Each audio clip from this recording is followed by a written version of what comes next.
At 27, I never expected to be the one holding everything together. While most peers focus on careers or personal growth, I, Isabella, juggle managing my life and financing nearly all my family's needs. Last Sunday, my mom's voice crackled through the phone. "Isabella, honey, Pious therapy bill came in today." It was the same plea we had discussed for months. Despite knowing I had helped so much, she hesitated. Sighing, I balanced my phone between my ear and shoulder, checking my banking app. "How much this time, Mom?" The journey to this point is simple, but living it has been hard. A year ago, my sister Katie, 3 years my senior, faced what Mom called a career hurdle. But honestly, Katie had a breakdown when she didn't secure her desired promotion. In a moment of panic, she resigned immediately, leaving a trail of burned bridges. "I can't believe they picked Brianna over me," Katie had cried, her tears staining my shoulder. "Do you know how long I worked there? How hard I tried?" I listened in my newly rented apartment, initially proud of after graduating, hoping she'd eventually move on. Instead, weeks turned into months of futile job searching. My parents labeled her status as having particular job standards, while I was responsible for their expenses, ensuring the fridge was stocked and Katie's therapy continued. Mom constantly reassured me that therapy was aiding Katie's progress, but from my viewpoint, my savings dwindled as Katie lounged at home, seeking positions with lavish benefits. Meanwhile, I was swamped at my marketing job, tackling extra client demands, barely having a moment to breathe. The past year, draining for us all, left visible stress signs on my parents, Mom's face lined with worry, Dad's shoulders drooping each time Katie declined a job. Realizing we all needed hope, I devised a Rome trip for the three of us, planning every detail meticulously. Cheese tasting for Mom and a vineyard tour for Dad, quintessential dreams of theirs. I envisioned us in Trastevere, toasting at cozy cafes, and finally witnessing my parents relax and smile genuinely, free from stress. Yet, life can twist abruptly. En route to meet a client one day, pondering my presentation and our upcoming vacation, a loud crash pierced my thoughts. Metal screeched, and then there was silence. Flashes of sirens and paramedics flicker in my memory, bright hospital lights blaring as I awoke fully. The doctors informed me emergency surgery was successful, but my discharge wasn't imminent. "You're lucky," a nurse leaned over, explaining the airbag's role in mitigating my injuries. When my parents and Katie entered, Mom's travel purse for the trip in hand, my heart sank. "I'm so sorry," my scratchy voice strained. "We'll need to postpone. I'll organize cancellations today, but we'll reschedule when I'm better." Anticipating understanding or slight disappointment, I was unprepared for the calm in Mom's voice.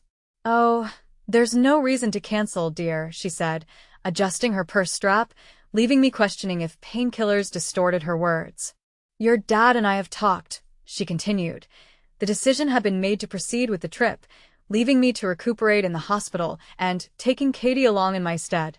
Their words landed heavier than the vehicle that had hit me, and I looked at them, hoping someone would reveal it to be a prank. "This year has been tough on Katie," my mom explained, placing a supportive hand on my sister's shoulder. "She needs this vacation too." Katie approached me. "You were supposed to house sit for us, but since you can't, you'll need to find someone reliable to take your place." As I lay there, speechless in disbelief, the reality that my own family was discussing their holiday plans while I lay in a hospital bed, less than a day after major surgery, sank in. They waved goodbye and exited the room, leaving me alone with nothing but the rhythmic beeps of the heart monitor and the crushing awareness that they had forsaken me for a trip I had orchestrated and funded. I remained in bed, staring blankly at the ceiling for what seemed like hours, struggling to comprehend it all.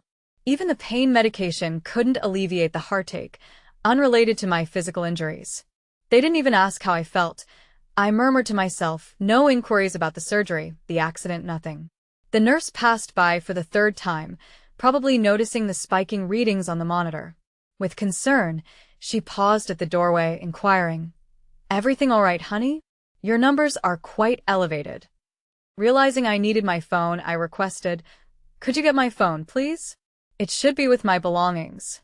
Moments later, she returned with a plastic hospital bag, and with slightly trembling hands, I retrieved my phone, relieved it was intact. The screen lit up to an old Christmas picture of me with my parents, which I quickly replaced with the default wallpaper. At least something survived the crash, I muttered bitterly.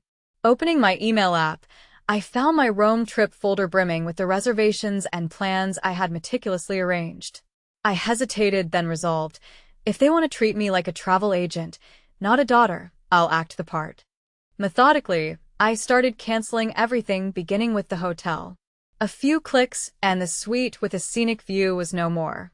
Each private tour, Mom's cheese tour, Dad's wine tour, canceled. The personal guide, the evening cruise, the priority passes, all of them.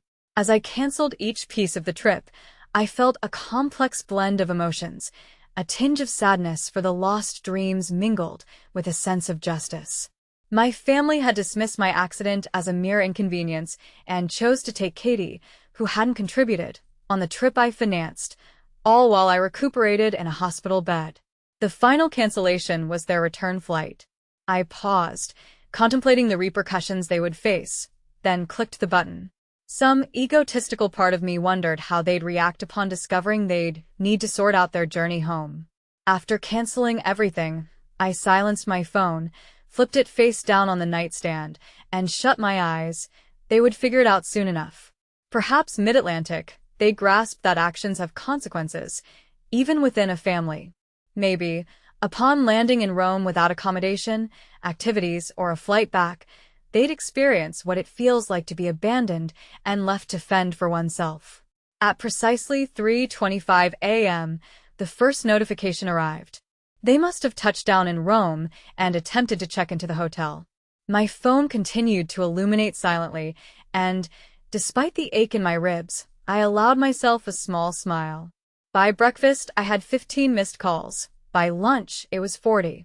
The text messages surged in, and I amused myself by tallying on the back of my hospital meal menu. Missed calls, Mom. 25, Dad. 18, Katie. 48. Text messages. 50 and climbing. Voicemails. 21. I smirked as I contemplated the gravity of the situation they deemed fit to barrage a hospital patient's phone. As the tally hit 51, I finally retrieved my phone, groaning slightly with the movement. Katie's messages led with, "How could you be so heartless and selfish? We're stranded in the hotel lobby, with no place to go. You're absolutely cruel." Then came Mom, that I was filled with disbelief and disappointment as I read the message from my parents. "Isabella, we've never treated each other in this way before. Why would you do this to us, your parents?" I couldn't help but shake my head while staring at the screen. Now, they were talking about family? I chuckled bitterly, even though it hurt my stitches. We have never done such a thing to each other? Really? What about when you went on a vacation paid by your injured daughter, leaving her in the hospital? Dad's texts were shorter, but just as demanding. "Call us now. Fix this. Your mother is in tears." The messages wouldn't stop buzzing in. They were arriving faster than I could read them. "The hotel says we have no check-in. Where are the reservations?" "What do you mean the return flights are canceled? Answer your phone." As I was reading a particularly harsh message from Katie about how I had ruined everything, Dr. Olivier entered, looking serious. "Miss Wilson, your phone has been non-stop ringing for hours. This is a hospital, not a call center. We need quiet for all our patients," he stated. My face flushed with embarrassment as I apologized. I found myself explaining everything: the accident, the Rome trip I planned, my family's reaction, and how I canceled everything. Dr. Olivier listened intently, his concern growing. Then my phone rang again, flashing my mother's name. Dr. Olivier, without hesitation, picked it up. "Hello, this is Dr. Olivier from Memorial Hospital. Please stop calling. Your daughter needs rest. She's about to have a second surgery." From across the room, my mother's angry voice was audible. "I don't care about the surgery. Put my daughter on the phone now. She needs to fix this." Dr. Olivier's expression shifted from shock to disbelief to anger. Then he hung up. "I'll keep this until after your surgery," he said, and pocketed my phone. "You need to focus on healing, not this," he emphasized. Over the next few days, amidst the haze of pain meds and sleep, the quiet was oddly soothing. On my fourth day post-surgery, life took a surprising turn. Knock, knock, came a gentle voice from my doorway. Karine from marketing peeked in. We brought contraband. She grinned, showcasing the real coffee she and Nick from accounting had sneaked in from a nearby cafe. The following day, Brittany and James from the office arrived with magazines and gossip. The day after, my cousin Mary, the first hadn't seen for months, dropped by with homemade soup. We've got a schedule, Brittany smiled, holding a color-coded spreadsheet on her tablet. Someone from the office will visit daily. We can't have our best project manager getting lonely. For the first time in forever, I felt truly cared for, tears stinging my eyes. You guys didn't have to do this, I protested. Oh, please, James dismissed. After all you've done for us, this is nothing. Even Mr. Ryan, my boss, had reached out to the hospital himself. Isabella, don't worry about a thing, he reassured in a gruff yet softer tone. The accident occurred during work hours, so insurance will cover you. You'll receive a settlement for recovery and beyond. 5 days passed without my phone. Then Dr. Olivier returned and placed it on my bedside table. I think you're ready to handle this, he said, but it's perfectly fine if you choose to leave it off a little longer. With trembling hands, I picked it up, discovering over 125 missed calls, countless texts, and numerous voicemails. Reading from the start, I saw how the messages evolved. Initial pleas. Isabella, put yourself in our shoes. We're family. We can resolve this. Transitioning to guilt-inducing. How could you humiliate us? We don't deserve this. Ending in anger. We're in a dump. Katie wrote, bed bugs, dad's on a cot. Gunshots echo at night. And dramatic tales from mom. Barely affording food. Eating street grub like the homeless. No tours or sights. Is this what you wanted? To make your parents suffer? The latest message was a demand for the return tickets home were accompanied by a series of threats about the consequences if I didn't resolve matters promptly. I placed the phone face down on the table just as a knock occurred at my door. Sophie from HR stood there, holding a deck of cards and a bag of cookies she smuggled in, ready to learn poker. Grinning, she asked me to join. I glanced at her and then at my phone and made a decision. I turned my phone off entirely and smiled. Count me in. I was actually enjoying a good day when they barged in. My physical therapist had just completed our session, and I felt accomplished. I had managed to walk a few steps on my own. Then I heard it, the sound of rolling suitcases on the hospital floor, my only warning. Seconds later, they stormed into my room like a hurricane. How dare you? My mom's face was red with anger, still in her travel clothes. How dare you do this to us? Right behind her, Katie dragged her designer suitcase, her eyes blazing. The suitcase I had bought her last Christmas. Dad stood in the doorway, looking both angry and embarrassed. Nurse Kate, who had been adjusting my quickly stepped between them and my bed. Lower your voices. This is a hospital, not a circus tent. But they didn't listen. 3 weeks' worth of frustration erupted from Katie, like a burst dam. She's fine here. Katie threw her hands up, gesturing around my private hospital room. Look at her, lying in a clean bed, getting 3 meals a day while we suffered. Something snapped inside me. Maybe it was the painkillers giving me courage, or maybe I had simply had enough. Suffered. My voice was quiet but sharp. Let's talk about suffering, shall we? The room fell silent. For the past year, I had worked myself to exhaustion, paying the bills, buying groceries, covering Katie's therapy sessions while she sat at home, turning down perfectly good jobs because they weren't perfect enough. Mom opened her mouth to speak, but I raised my hand.